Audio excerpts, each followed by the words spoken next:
Hola, hola. Bueno,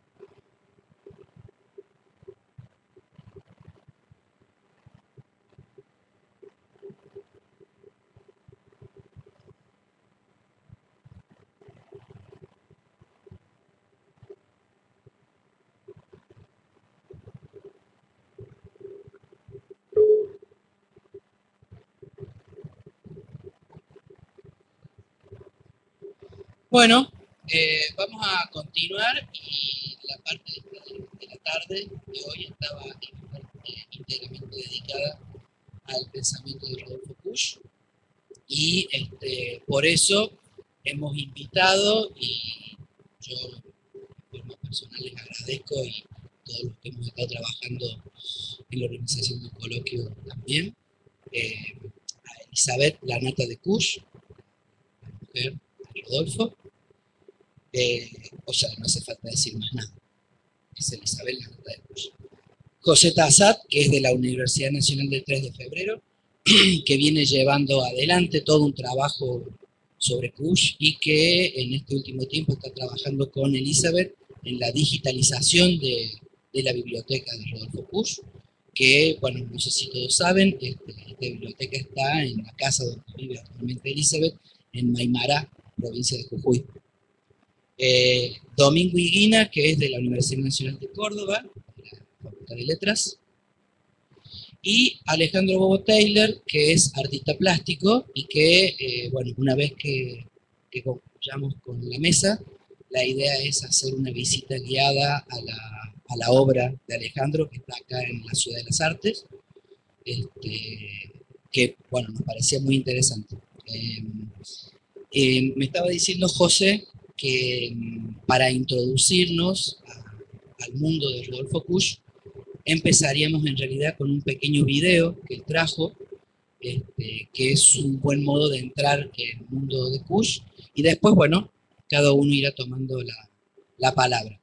La idea es hacer en algún momento un intermedio para un café de 10 minutos, porque digo, la mesa es larga, ¿no? Entonces vamos a hacer un pequeño corte en algún momento y después retomamos para terminar. Así que bueno, empezaríamos con el video.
Bueno, le vamos a dar entonces ahora la palabra a Elisa. Buenas tardes. Tengo que agradecer en primer lugar a Sergio Campbell de la Facultad de Psicología de la Universidad de Córdoba, darme esa posibilidad de estar aquí con ustedes en esta ciudad de Córdoba. Hace años que, bueno, hace muchos años que conocí Córdoba, pero la última vez que estuve hace 10 años,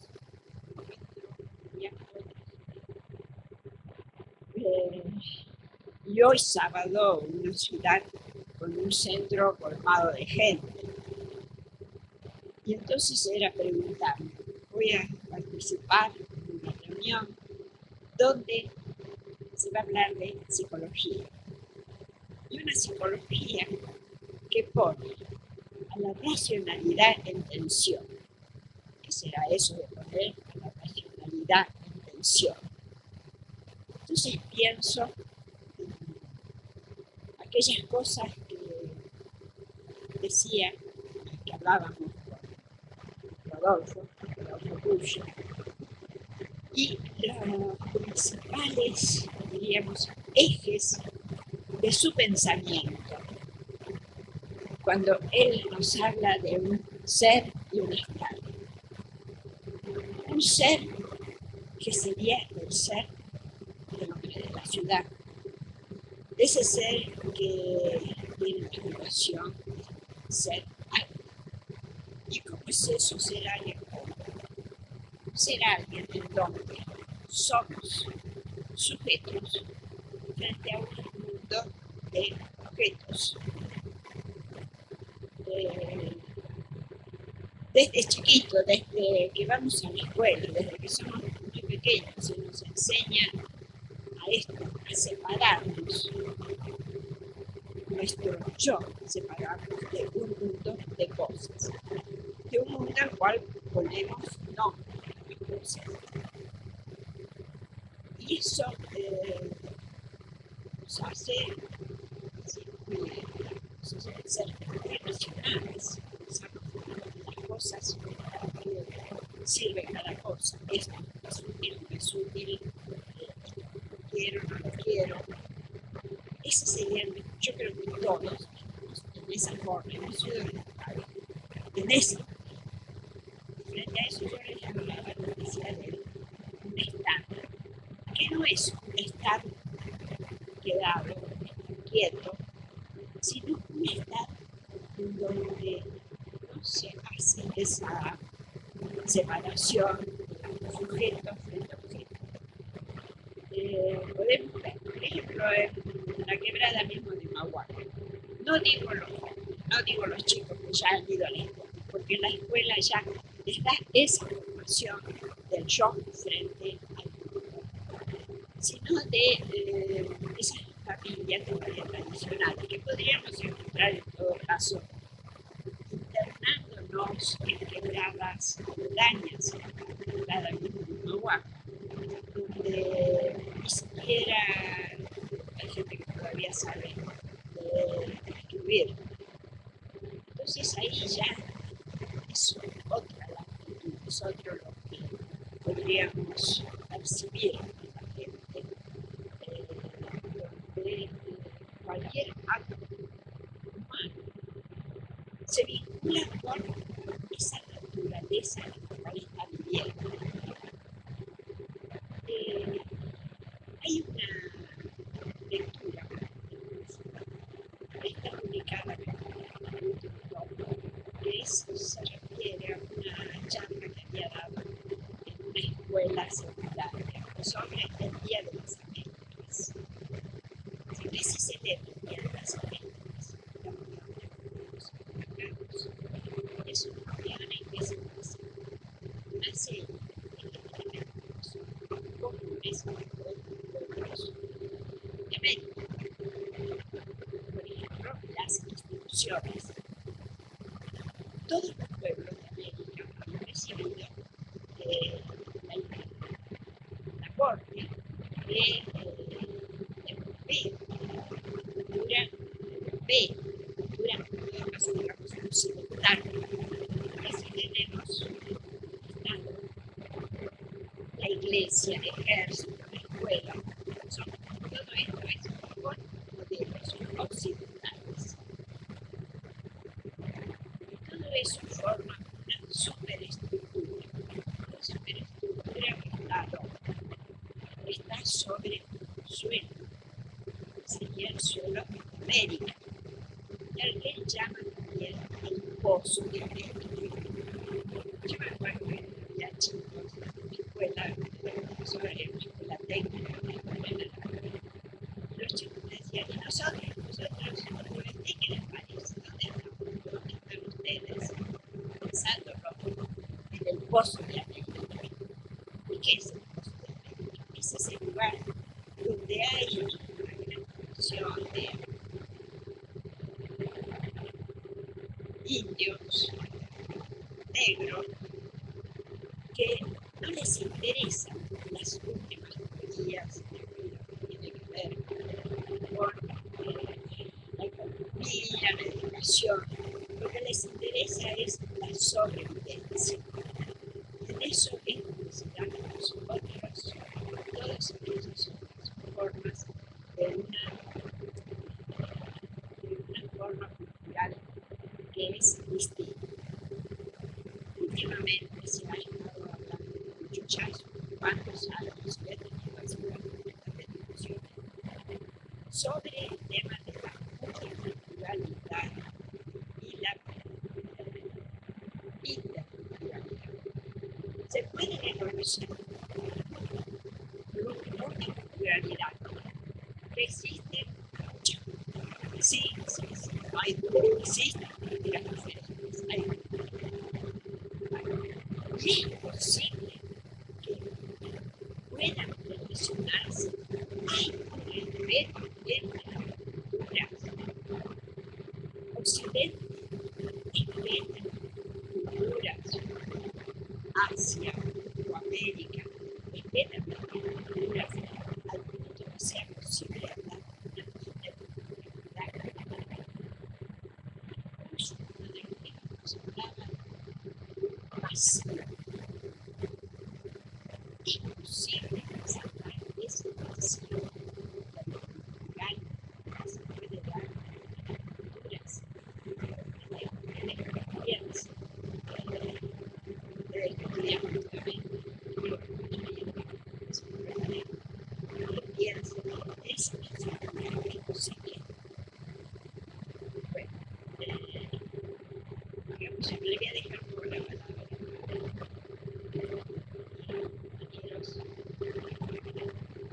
De todo un gusto. Mi nombre es José Alejandro Casal.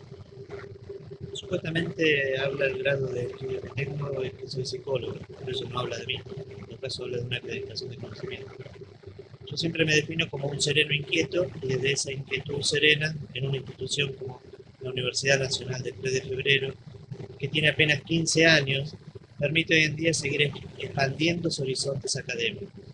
Y desde ahí podemos generar vínculos con la Universidad de Córdoba u otros vínculos con otras universidades que estamos generando en América.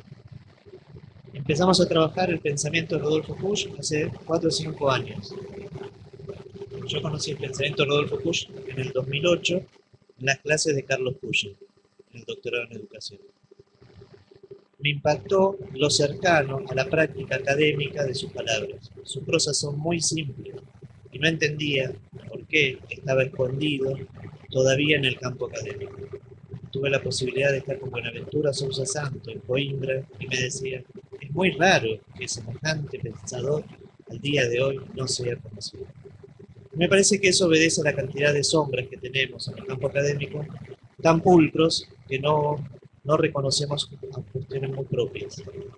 En ese marco, desde la Universidad Nacional del 3 de Febrero, empezamos a trabajar el pensamiento de Rodolfo Kusch en una primera jornada, donde empezaron a venir distintas vertientes que lo venían trabajando. Artistas, psicoanalistas, sociólogos, de todas partes, como que habíamos abierto una ventana y ahí empezó a aparecer la luz. O simplemente, bueno, empezaron a aparecer todos los contactos institucionales La segunda jornada, por un compromiso personal que asumí con Elizabeth, lo hicimos en Maimará. Y ahí aparecieron quienes lo vienen trabajando en América en distintas instituciones o distintas asociaciones artísticas que lo vienen produciendo. Lo interesante de trabajar a Kush son algunos elementos que ahora voy a enunciar. Les quiero contar también que tuvimos una tercera jornada en el Congreso de la Nación. Y también aceptamos porque nos parece que el sistema político reinante vale la pena que también logre la reivindicación de ciertos pensadores argentinos. Fue muy seria la presentación de cada uno de los invitados. Domingo fue uno de ellos y cada uno de ellos trabajó y profundizó los conceptos de Kush en su práctica. En la cuarta jornada lo hicimos venir a todos al conurbano bonaerense, ¿bien? Al conurbano profundo. Y desde ahí lo que nos impactó fue que vinieron de todos lados de América, colombianos, chilenos, brasileños, pero hay algo común que obedece a esta posibilidad constante del palpitar en la academia, que tiene que ver con recobrar en estos vientos de esta época algo distinto a este pensamiento hegemónico de Occidente. En esto, Kush fue uno de los adelantados. Otro fundamental es Aníbal Quijano.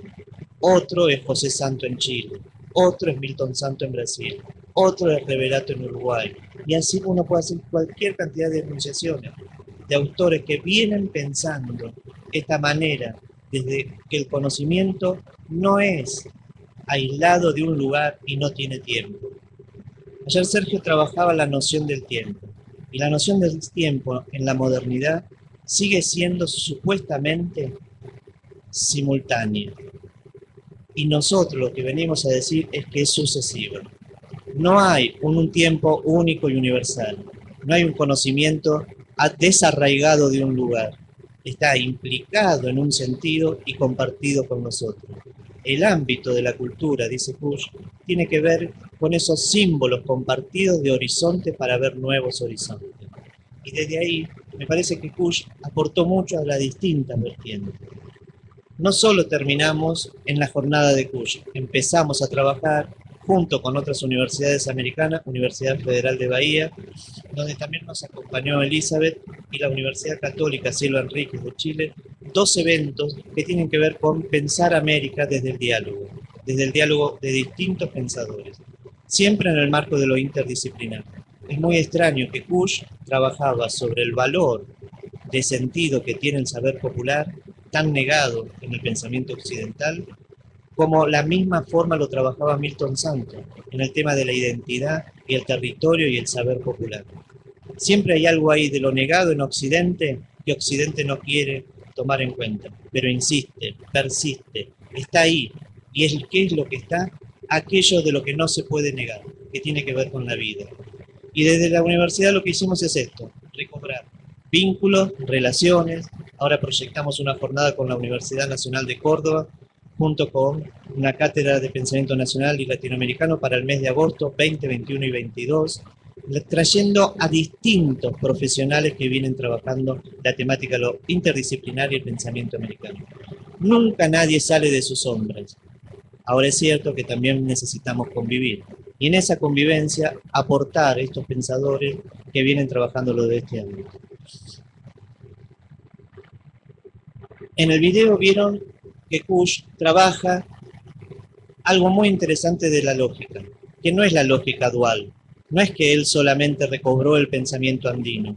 Ese es uno de las formas de pensar. Él trabajó mucho el pensamiento de la costa, lo cierto de la modernidad en América, que casi siempre está cercano a la costa. Y esa tensión no la llevó en una lógica de confrontación, ni siquiera de contradicción, la llevó en una lógica de convivencia. Ernesto Laclau en una charla hace algunos años decía, si en la construcción de las ciencias sociales siempre se da la confrontación y la contradicción, siempre la confrontación es de fuerza, siempre la contradicción es de idea. Y es esto lo único que vinimos viendo a lo largo del campo de las ideas. Por un lado, lo falso, lo verdadero, la afirmación, la negación de la negación. Pero nunca apareció la necesidad de que las cosas conviven. Una cholita puede estar en la ciudad vendiendo sus productos dentro de una ciudad que sigue la modernidad de los grandes de los grandes avances tecnológicos. En el marco de los avances tecnológicos, Milton Santos tiene un concepto muy interesante, que a su manera lo iba diciendo Puyo. Decía menos colonial. Y Milton Santos lo que dice es, con estos avances tecnológicos que tenemos hoy, es otra forma de colonizarnos. Antes la colonización pasaba por el territorio, hoy la colonización pasa por la tecnología. En eso, la enajenación permanente, Push la puede llevar de una manera muy interesante. La lleva en conceptos que tienen que ver con eso invisible que recorre este lugar, el intentar ser alguien. Y en ese ser alguien se olvidan del estar, porque siempre no es que hay algo preóntico, hay algo protoóntico. Y eso que es anterior al anterior es que desde un lugar es donde se puede uno ser. No es una contradicción, una confrontación, es una convivencia entre el estar siendo en forma permanente. Pasar el PowerPoint.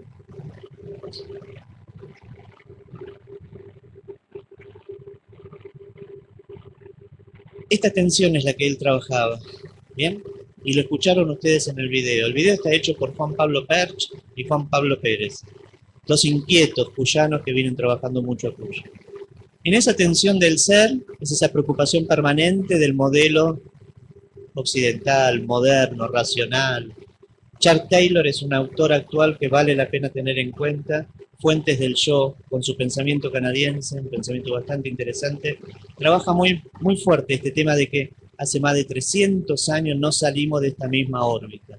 Estamos totalmente embuidos en este malestar de la cultura individual, de pérdida de libertad y él lo llama instrumento de la razón, desde la lógica de la racionalidad. El estar era otra forma que se da cuenta Kush que vale la pena tener en cuenta. El estar puede ser el alojarse, puede ser el habitar, puede ser los símbolos compartidos que nos dan sentido, pero no es una quietud. El pensamiento no es algo dado como algo que no se mueve. El pensamiento se mueve, todo se mueve en forma permanente. Y eso se da en el acontecer, en el acontecimiento. Uno de los trabajos que venimos haciendo se llama pensar en movimiento.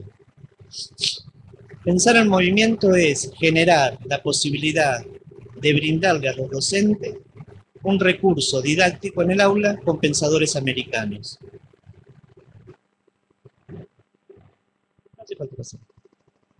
Lo que hacemos es unir pensadores que no se conocen o que se conocen, que se vienen trabajando y que empiezan a dialogar. Uno de ellos que hicimos es Scannone.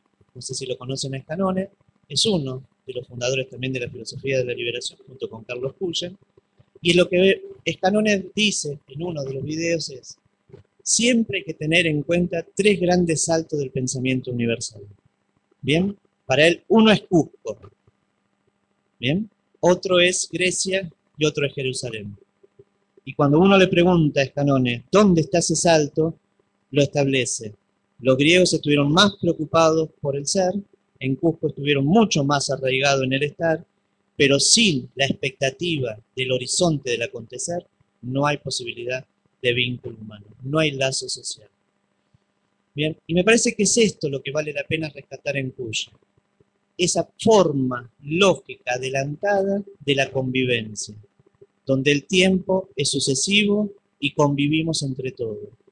Hay un grupo de psicoanalistas que yo invité, le pasé el dato a Sergio, que vienen trabajando mucho con nosotros y que vale la pena que se puedan relacionar.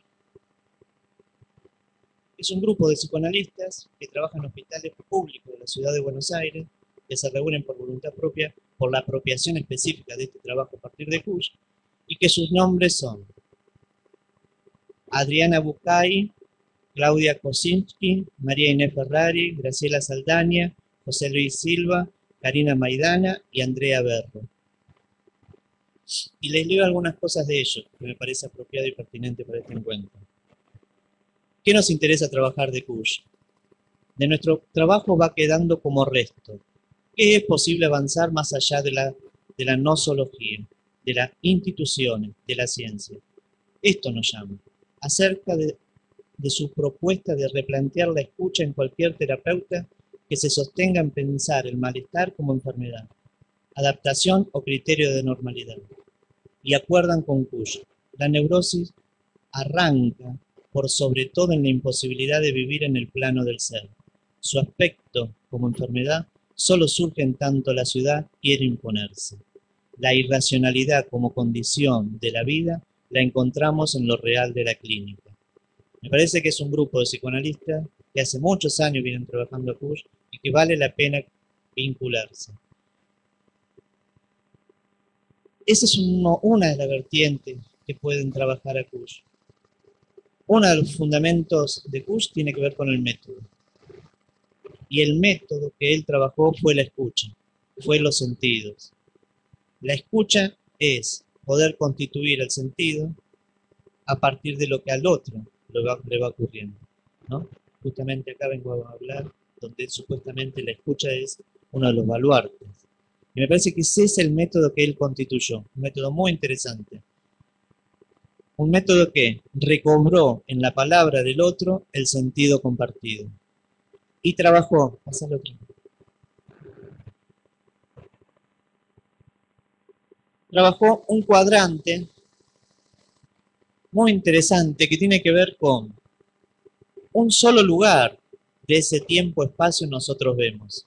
Y casi siempre es el que nos da el sentido, la verdad y la certeza. Pero tomamos muy poco en cuenta la sabiduría. En ese cuadrante, siempre el tiempo y la razón instrumental es lo valioso. Siempre lo desvalorizado y lo negado tiene que ver con el mito y la intuición emocional. Bien, con ese acierto fundante. Para Kush, sin ese acierto fundante, no hay posibilidad de pararse. De última, la pregunta es, ¿qué hacer con ello? Que termina diciendo Lacan. Pero es desde ese acierto fuerte que tiene el otro, es de donde se constituye un sendero. Y siempre la protohistoria, lamentablemente, hoy en día todo cambia. Bauman habla de consumo líquido, sociedad líquida, lo que ustedes quieran, pero lo que no cambia es el registro de la propiedad privada. Y en eso todos estamos imbuidos. ¿Por qué? Porque nosotros hacemos nociones distintas desde lo geocultural. Lo geocultural es esa visión, no solo de valores compartidos, sino desde un lugar específico donde miramos el sol. Y en eso me parece que es fundamental tomar en cuenta sus nociones donde él partía. ¿Bien? Nunca se posicionó desde el lado de la razón como explicación de todo, sino desde el lado del miedo. Ante todo, lo que nos conduce es el miedo. Occidente se junta a partir de la noción de la culpa. Lo que él se da cuenta es que lo ancestral se junta a partir de la conjura. La conjura es ante el devenir de lo que puede ser peligroso, la necesidad de estar juntos. Y en eso trabaja el miedo, Dios, la diferencia entre el ser, el estar, la diferencia entre el sujeto y la razón.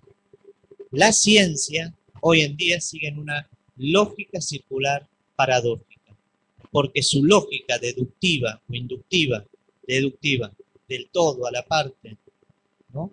Y de la parte al todo, de la lógica inductiva, no da solución a la pregunta. El psicoanálisis y otras tantos aciertos fundantes, con su lógica abductiva, por analogía, por metáfora, por metonimia, por desplazamiento o por condensación, constituyen acierto fundante de hacer algo con ello que habitamos. Y es esto lo que puede aportar Kush. Bien, me parece que es, en términos generales, varios rasgos para poder analizar tantos libros de su obra. Por ejemplo, Indios, Porteños y Dioses. Bien, América Profunda. Geocultura del hombre americano. La negación en el pensamiento popular. Esbozo para una antropología americana. Es uno de los autores, no es el único.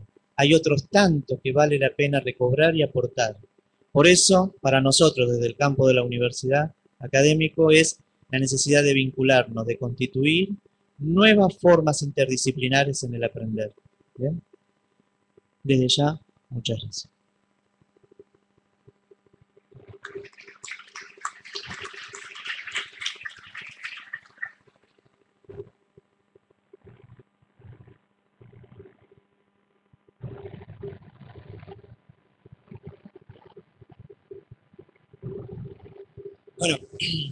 Vamos a dividir entonces en dos bloques. Abriríamos ahora un espacio de conversación que quieran preguntar o poner así.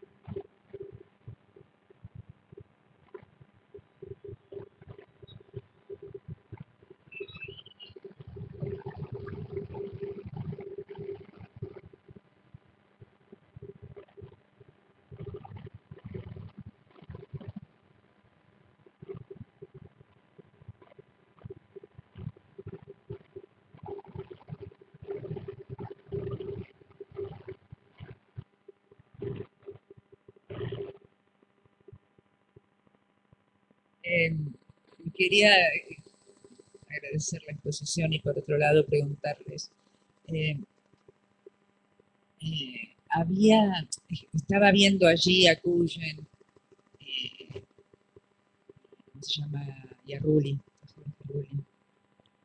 Eh, Pensaba que, bueno, estos pensadores, hasta Rulli, que bueno, Cuyen, que son gente grande y que hay toda una nueva, ustedes por ejemplo, una nueva vuelta en estos temas a la luz de otros autores.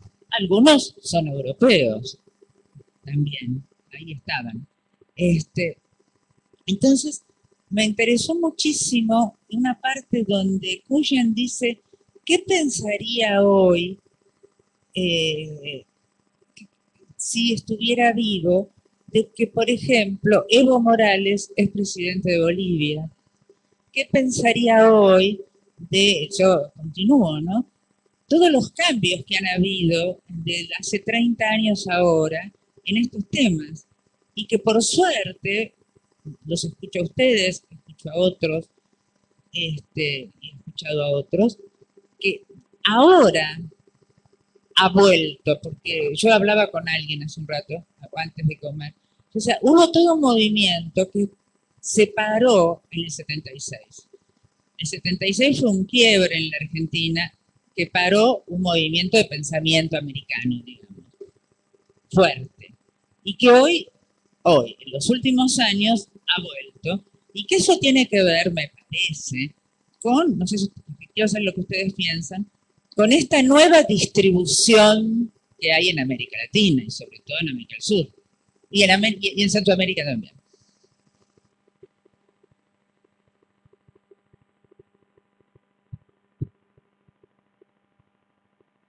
Por un lado, me parece cierto esto de lo generacional, ¿bien?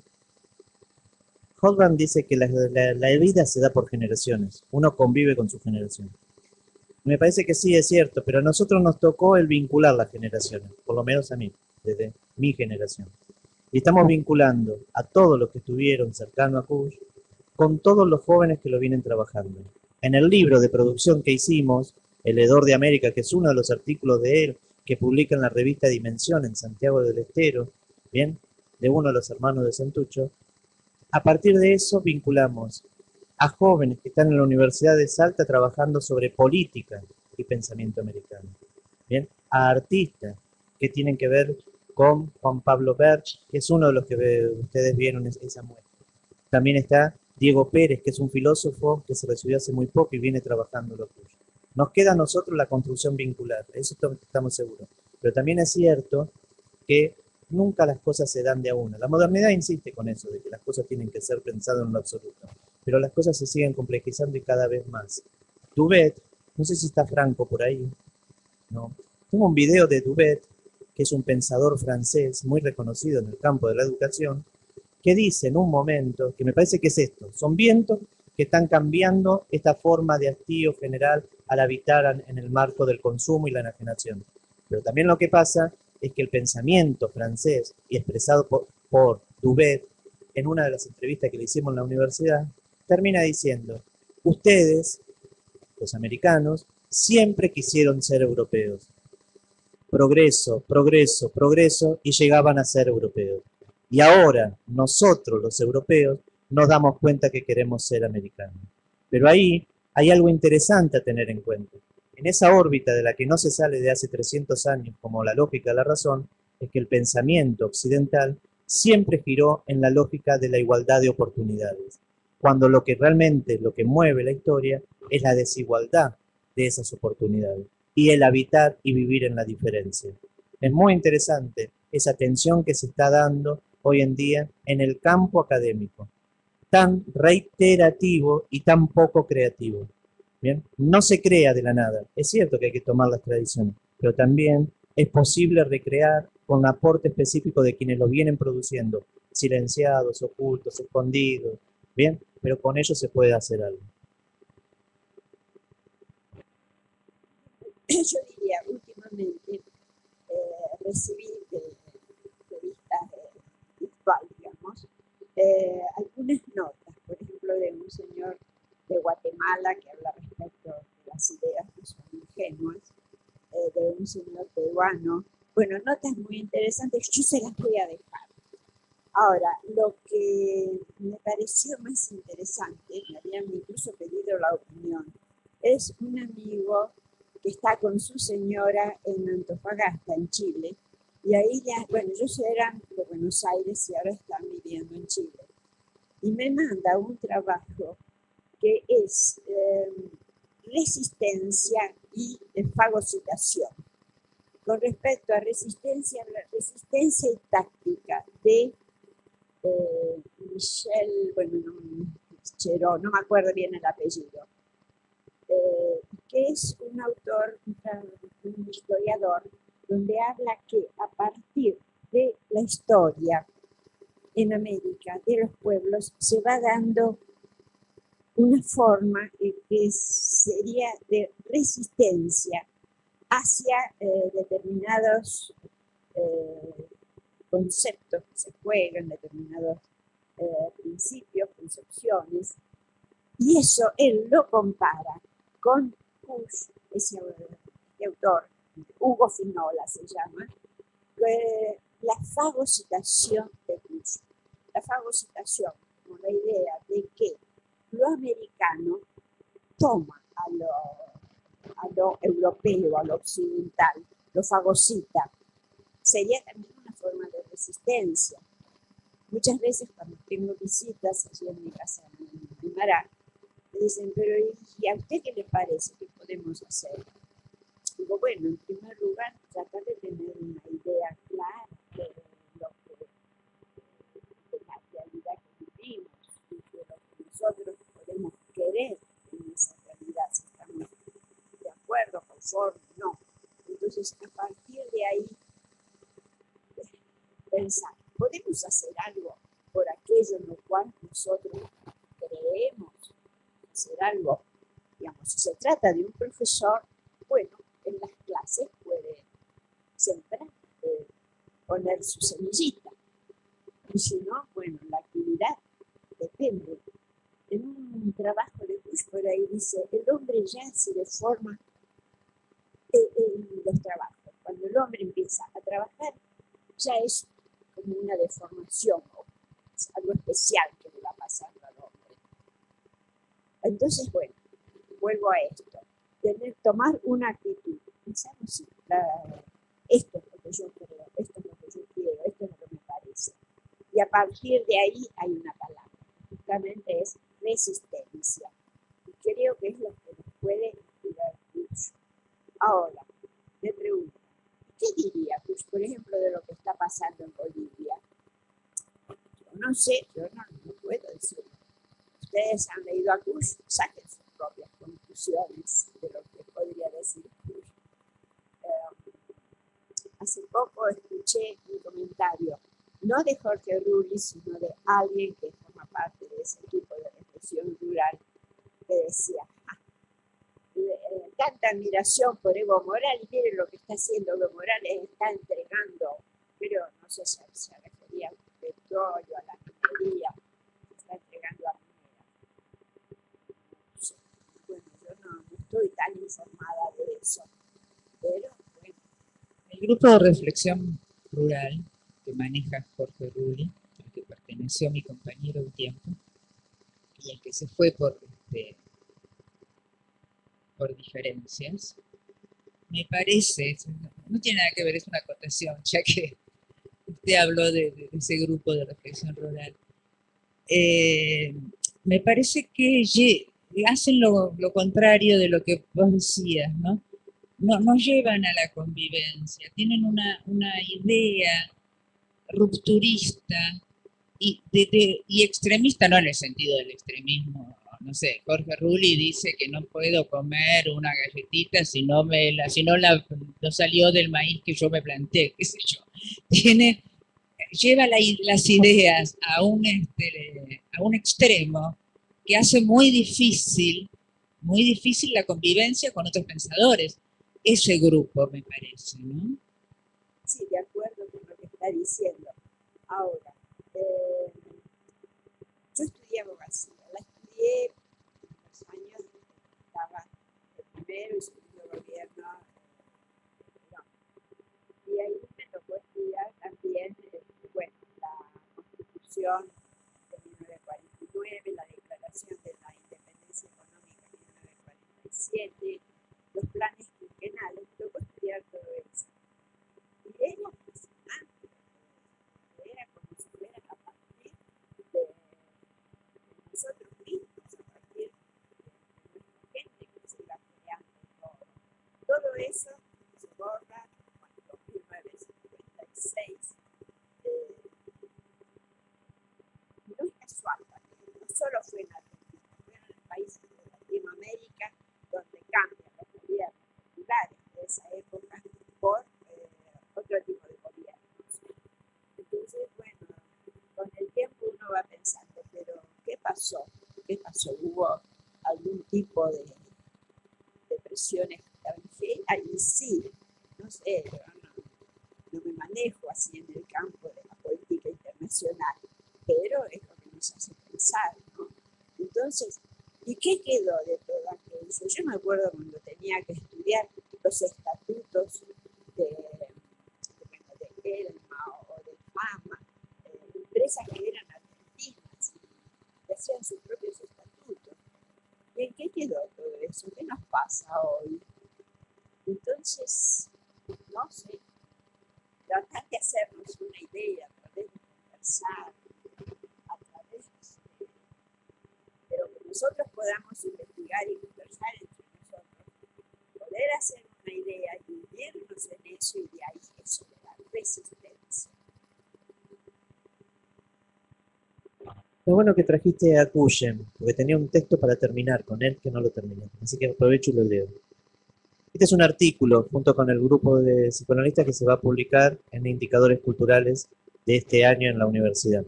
Tiene que ver con textos seleccionados por Cuyen de todas las ponencias presentadas en la jornada. La verdad no es una adecuación de la inteligencia con las cosas, ni es conclusión de objeto, ni es meramente una mentira que inventamos para poder vivir, ni es tampoco correr el velo del oculto y ganar la presencia, ni es tampoco simplemente pensar en los bordes mismos de la presencia, hablando de, con y a los fantasmas que desquician nuestro presente vivo. El estar siendo es la sabiduría de América. Fácil denunciarlo, pero desafío de resistencia a ese empeño colonial de pretender ser sin estar. Que quede claro, no se trata de una seminalidad infantil, meramente de resistencia y fagocitación. Se trata de poder hacer público esta articulación del estar con el ser, que no puedo calificarlo sino como una tarea de fuerte compromiso político con lo popular, con el hedor, que insiste y persiste. Yo quería hacer una pregunta. Cuando nosotros estábamos armando el argumento, encontramos un modo de negación muy singular en Lacan, que es el no sin. Y bueno, y esto después, cuando yo leía a Kusch y hoy en la mesa de la mañana el trabajo de María Eugenia Verón también lo tomó, que Kush planteaba que lo americano no era sin lo europeo. Y entonces aparecía ahí este no sin.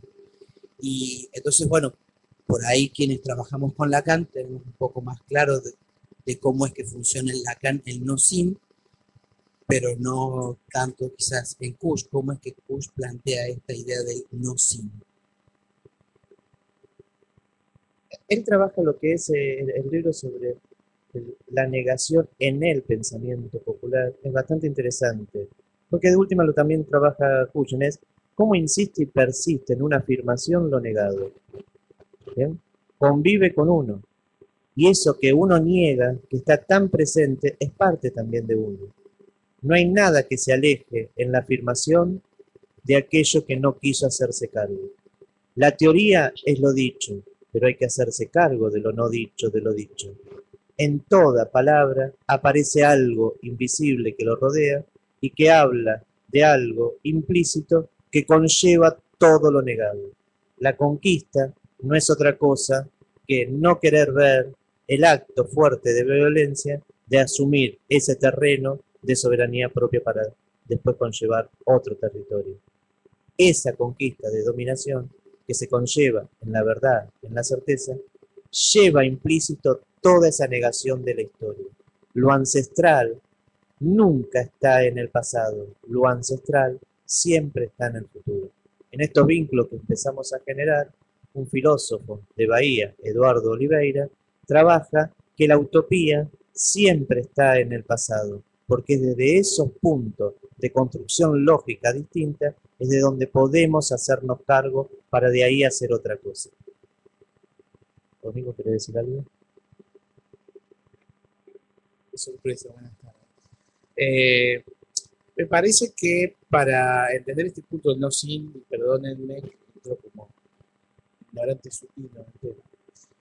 Pero lo que me parece muy interesante en la lectura de Cuyo, que lo sostiene a lo largo de todos sus libros, es la persistencia en una dualidad, ¿no? Una dualidad no es ambigüedad, o sea, no es la irresolución de un concepto, ni tampoco la dualidad implica una visión donde hay una tesis y una antítesis y finalmente hay una tesis superadora. Se trata de la convivencia, podríamos tomar los términos de Pepe, de por lo menos dos, según él, dos experiencias de la especie, ser y el estar, que conviven en un sujeto, paradójicamente el americano, que es el único que puede justamente vivir, sufrir la convivencia de estos dos modos de existir y de ocupar el espacio y de ocuparlo simbólicamente. En ese sentido, cuando uno puede pensar esta cuestión, me decía Pepe recién, bueno, uno no puede pensar el americano no sin pensar, por ejemplo, el legado europeo, no sin pensar ciertas tradiciones que los pueblos comparten, ese no sin implica una actitud existencial permanente en el americano que no lo hace un sujeto libre de contradicciones y de tensiones, sino que es que alcanza de alguna manera una sabiduría necesaria para aportar constantemente esa tensión.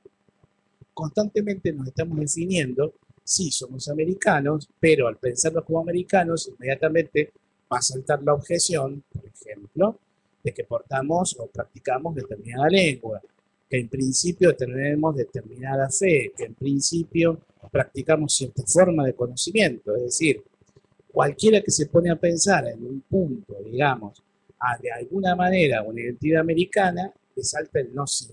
Es decir, bueno, pensemos la identidad americana, pero no sin pensar este tipo de identidades que son europeas, que convivimos, etc. Bueno, probablemente lo que plantea Kush es que esa tensión no dialéctica entre el ser y el estar es lo que nos define como americanos. Es decir, no podemos pensar nuestro ser sin el estar, no podemos pensar el estar sin el ser, y encuentra una fórmula de convivencia que es el estar siendo, ¿sí? Que es el que porta el sujeto y que supera esta seminalidad infantil de una mera cuestión de resistencia o negación del europeo. En ese sentido, Kush no está proponiendo ningún tipo de solución ese punto, sino más bien de tratar de aprender una sabiduría que nos permita sostener este no sin, digamos, este ser americanos, pero que la definición de ser americanos, en el caso que queramos definirnos, implica la asunción de ciertas otredades que no son tan otras. Por suerte, plantearíamos desde Kush, no hay necesidad de definir que tal sujeto, estoy en el plano de las supuestas identidades nacionales, digamos, que tal sujeto es español y que es portugués, y que es italiano y que europeo es una construcción tercera, que en realidad no se trata de eso, sino que el americano puede convivir con distintas identidades, las nacionales, las continentales, las humanas, porque en realidad va aportando esa dualidad, que es la que genera la tensión. Esta idea de dualidad, por otra parte, Kush la toma claramente del pensamiento pragmático, ¿no? El símbolo, por ejemplo, de la serpiente emplumada, él lo toma en uno de sus primeros libros, en la seducción de la barbarie, la idea de Quetzalcóatl, ¿no? La síntesis entre dos opuestos, ¿no? La serpiente y el ave, Quetzal, de alguna manera es lo que define esta dualidad. Entonces, ningún sujeto, y sobre todo ningún americano, se puede definir sin pensar este término aparentemente opuesto, pero que de alguna manera completa conflictivamente la construcción de la identidad, ¿no? Desde ahí es que yo pensaba esta cuestión del no sí desde mi supina ignorancia. No sé si alguien quiere opinar algo. Yo quisiera decir algo. Vamos a hacer un cortecito. Bueno, en este no sí, la experiencia propia que yo estoy teniendo me suena a uno no sin el otro diferente. A mí en lo personal yo estoy aprendiendo muchísimo más de aquella persona que piensa absolutamente opuesto a mí, que tiene una experiencia de vida absolutamente opuesta a la mía. Aprendo muchísimo más que aquel que es parecido a mí. Y cuando hablaban del no sin, escuché mucho la palabra pensar. Y me gusta más la palabra relación. Digo, un otro relacionándose con otro distinto. Y ahí, en mi experiencia personal, es donde más estoy aprendiendo. Eso. Bueno, hacemos un cafecito de 10-15 minutos a lo sumo y arrancamos con la segunda parte.